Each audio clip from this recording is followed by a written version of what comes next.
নমস্কার বন্ধুরা, সবাই কেমন আছেন? শর্মিষ্ঠার নতুন একটি ব্লগে আপনাদের সবাইকে জানাই স্বাগত। আগের দিন হ্যান্ড ওয়াশটা প্রায় শেষই হয়ে গেছিল, তাই এখন এটাকে ফুলফিল করে রাখ। করোনা ভাইরাসের পর থেকে আর হ্যান্ড ওয়াশ ছাড়া কোথাও চলাই যায় না। যাই হোক, গরম কিন্তু অনবরত বেড়েই চলেছে। শীতকালটা যেন নিমেষের মধ্যেই চলে গেল। ধীরে ধীরে এত গরম বাড়ছে যে উপরের ঘরে আর কিছুদিন পর থেকে এসি ছাড়া থাকাই যাবে না। তাই সকালবেলায় মোটামুটি ফ্রেশ হয়ে গিয়েছি।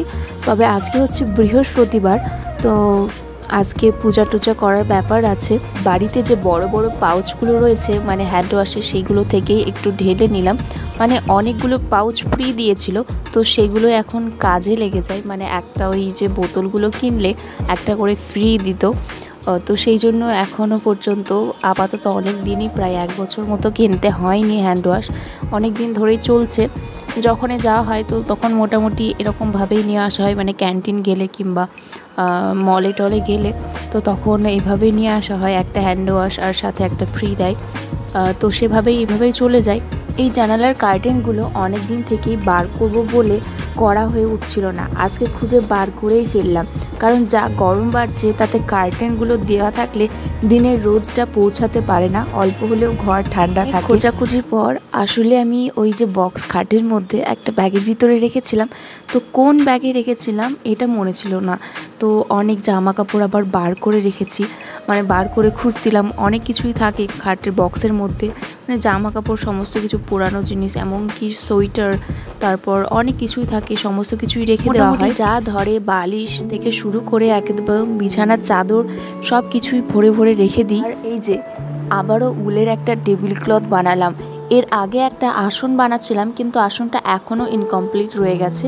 অল্প একটু করলেই কমপ্লিট হয়ে যাবে। আর টেবিল ক্লথ মোটামুটি আর অল্প একটু বড় করলেই হয়ে যাবে।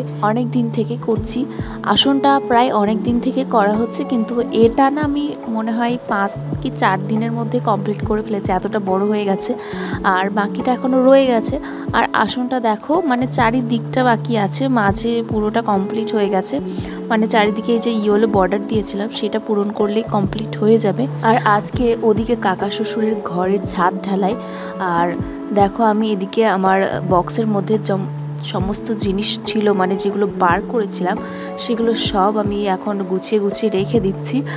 কারণ আর কিছুদিনের মধ্যে হয়তো বরমশাইও চলে আসবে, তো বরবাবুও আসবে যখন, সেই জন্য ওর জামা কাপড়গুলো একটু সাইড করে, মানে এদিকে ওদিকে থাকে, তো হাফ প্যান্ট এই সমস্ত গরম আসছে, তো ওর জিনিসগুলো মোটামুটি এক সাইড করে রেখে দিচ্ছি, যাতে ও আসলেই হাতের সামনে পেয়ে যায়।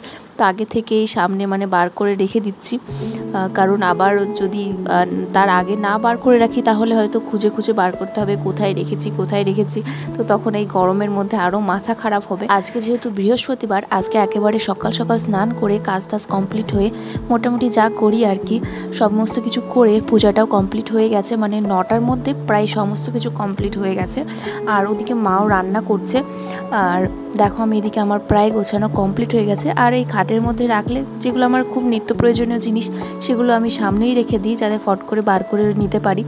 আর আজকে মা দেখো কি রান্না করেছে। এখানে ডিম ভাজা করেছে, ডাল করেছে, তারপরে এখানে শাঁসনি না নাশনি ডাঁটা করেছে। আমি কোনটা কি নাম সেটা জানি না, তবে একটু একটু জানি আর কি। আর এইখানে এঁচোড় চিংড়ি করেছে, আর হয়েছে ডাল, আর ওদিকে আলু ভাজা হয়েছে। আর ওই আলু ভাজা আমার খেতে ভীষণ ভালো লাগে। আর কাকা শ্বশুর আজকে বানিয়েছে হচ্ছে পরোটা বানিয়েছিল, তো আমাকে দুটো দিয়ে গিয়েছিল, তো এখন সেটাই আমি এখন নিয়ে নিচ্ছি। আর এদিকে দেখো একটু অল্প করে এঁচোড় চিংড়িও নিচ্ছি। চিংড়ি তো আমার খেতে ভালোই লাগে, তো সেই জন্য একটু এঁচোড় চিংড়ি দিয়ে খেয়ে দেখি কেমন হয়েছে না হয়েছে। আর একটু আমি আজকে সকালবেলা একটু ছোলা, মানে কালকে রাত্রিতে ছোলা ভেজানো ছিল, তো সেগুলোই আমি একটু কাঁচা লঙ্কা আর পেঁয়াজ দিয়ে ভেজে রেখেছিলাম। একেবারে স্নান দান করে খাবো বলে, পূজা টুজা দিয়ে তারপরে খাবো বলে এই জন্য ভেজে রেখে দিয়েছিলাম। আর এই দেখো এখানে নিয়েও নিলাম ছোলা। আর আমার এই জিনিসটা খেতে ভীষণই ভালো লাগে। চলো এখন ফটাফট খেয়ে নিই, তারপর আবার তোমাদের সাথে দেখাচ্ছি। আর ওদিকে কাকুর ঘর ঢালাইও হচ্ছে, আর আজকে অনেকটা টাইম লেগে যাবে। আর মোটামুটি কাজ তো সমস্ত কিছু কমপ্লিট, আর মায়ের রান্নাবান্নাও কমপ্লিট হয়ে গেছে। তো চলো এখন ফটাফট খেয়ে নেওয়া যাক।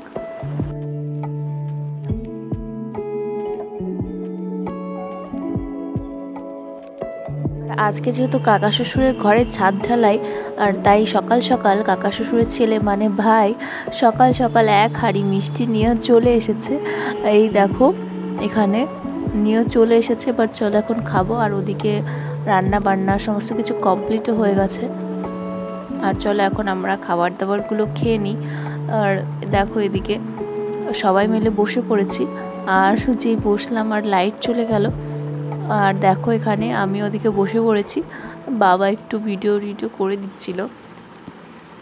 তো একেবারে বিকেলবেলায় চলে আসলাম, মানে সন্ধ্যাবেলাতেই। বিকেলে একটু আড্ডা গল্প এই সমস্ত কিছু করার পর সন্ধ্যাবেলায় চলে আসলাম কিচেনে। এখন অল্প একটু চা বানাবো, আর এখানে যা বাসনপত্র দুপুরে ছিল সেগুলো মোটামুটি গুছিয়ে রেখে দেবো। আর আমাদের বাড়িতে প্রত্যেক দিনই মানে 2 রকমের চা হয়। মানে এক হচ্ছে লাল চা, মানে একদম মানে দুধ ছাড়া, আর অল্প একটু দুধ দিয়েও বানানো হয়। মানে ঠাকুমা শাশুড়ি এবং মা বাবা দুজনেই আলাদা আলাদা রকম চা খায়, তো সেগুলোই আর কি করা হয়। তো বয়স্ক মানুষ তো দুধ চা খেলে তো শরীর খারাপ হয়ে যাবে, তো সেই জন্য আর কি আলাদা আলাদা বানিয়ে দিই। ঠাকুমা যদি খায় তাহলে তো শরীর খারাপ হয়ে যাবে, তো সেই জন্যই আর কি। তো প্রথমে এই যে লাল চাটা বানানো হয়ে গেছে, মানে একেবারে দুধ ছাড়া চা। আর ওদিকে মা বাবা আর আমার হচ্ছে দুধ চা। তো চলো আমার চাটা কমপ্লিট হয়ে গেছে, এরপরে দুধ চাটা করে নেব। আর আজকের মতো এইটুকুই। আশা করি তোমাদের ব্লগটা খুব ভালো লাগলো। সবাই পাশে থেকো প্লিজ, আর আমার চ্যানেলকে সাবস্ক্রাইব, লাইক অ্যান্ড শেয়ার অবশ্যই করো। টাটা বাই বাই সবাইকে।